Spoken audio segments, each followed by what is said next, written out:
नमस्कार दोस्तों, स्वागत है आपका हिंदी नॉलेज शो में। तो दोस्तों, मान लीजिए कि आपके गली मोहल्ले के बराबर में ही एक और मोहल्ला है जहां पर एक व्यक्ति रहता है जो आपका कट्टर दुश्मन है, आपके परिवार को नुकसान पहुंचाने की कोशिश करता है। वहीं दूसरी तरफ आपके घर के बराबर में ही आपका पड़ोसी रहता है जो आपको अच्छा दोस्त तो कहता है, लेकिन आपके उसी कट्टर दुश्मन के घर सारा दिन पड़ा रहता है।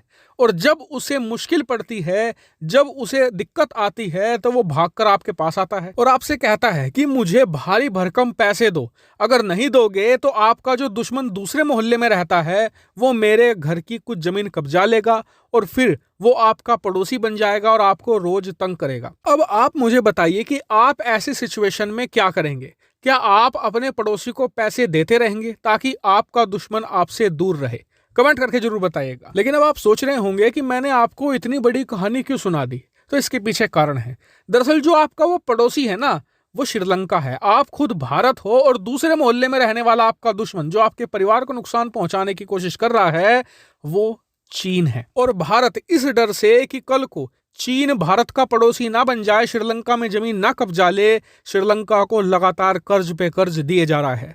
हाल ही में भारत ने $500 मिलियन, जी हां, करीबन 3,700 करोड़ रुपए की लाइन ऑफ क्रेडिट दी है श्रीलंका को। तो आसान भाषा में इसे ऐसे समझिए कि भारत ने श्रीलंका को एक क्रेडिट कार्ड दिया है जिसकी लिमिट है $500 मिलियन या 3,700 करोड़ रुपए।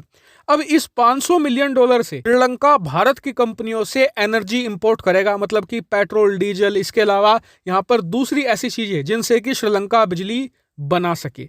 और भारत से जब ये खरीदी जाएंगी तो इन कंपनियों को पेमेंट करेगा भारत, बाद में श्रीलंका जब उसके पास पैसे होंगे वो हमें लौटाएगा। यानी कि $500 मिलियन का लोन ही दे दिया है। अब इसकी जरूरत क्यों पड़ी? क्योंकि श्रीलंका के अंदर एनर्जी नाम की कोई चीज है ही नहीं। वहां पर आने वाले एक हफ्ते के अंदर ब्लैकआउट होने वाला था, यानी कि बिजली पूरी गायब होने जा रही थी।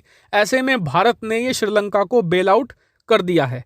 इतना ही नहीं, श्रीलंका अब ये कह रहा है भारत को कि हमें $1 बिलियन का और लोन दो ताकि हम चीन का कर्जा चुका सके। तो इतना ही नहीं, भारत अभी 1.5-2 साल पहले ही श्रीलंका को $450 मिलियन का लोन एक और दे चुका है।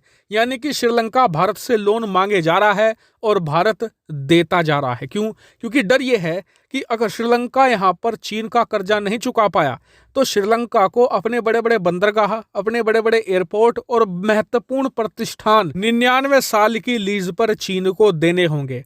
और चीन ने हाल ही में एक और बड़ा कदम उठाया। दरअसल श्रीलंका ने कहा कि हमें आपको इस साल जो लोन देने हैं ना, आप ऐसा कीजिए कि उनमें थोड़ी हमें शर्तों में ढील दे दीजिए, हम अगले साल पेमेंट कर देंगे। तो श्रीलंका की इस रिक्वेस्ट पर चीन ने साफ हाथ खड़े कर दिए और कहा कि आपको तो इसी साल सारा पेमेंट देना होगा, क्योंकि चीन को पता है श्रीलंका पेमेंट तो नहीं कर पाएगा और इसीलिए इसी साल बहुत सारी श्रीलंका की जमीन चीन को 99 साल की लीज पर मिल जाएगी, जहां पर वो चाहे तो सैन्य बेस भी बना सकता है भारत के खिलाफ। ऐसे में भारत को यही डर है और लगातार श्रीलंका को पैसे दिए जा रहे हैं हम, ताकि श्रीलंका चीन के हाथों में ना पड़ जाए।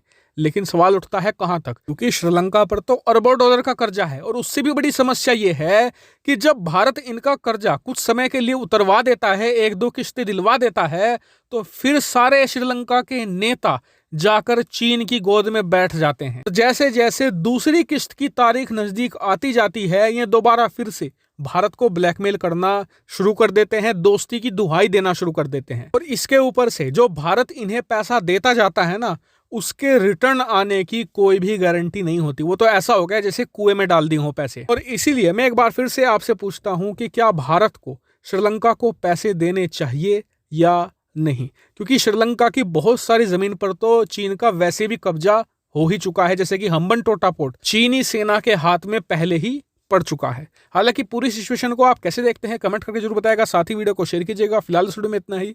Thank you very much for watching video.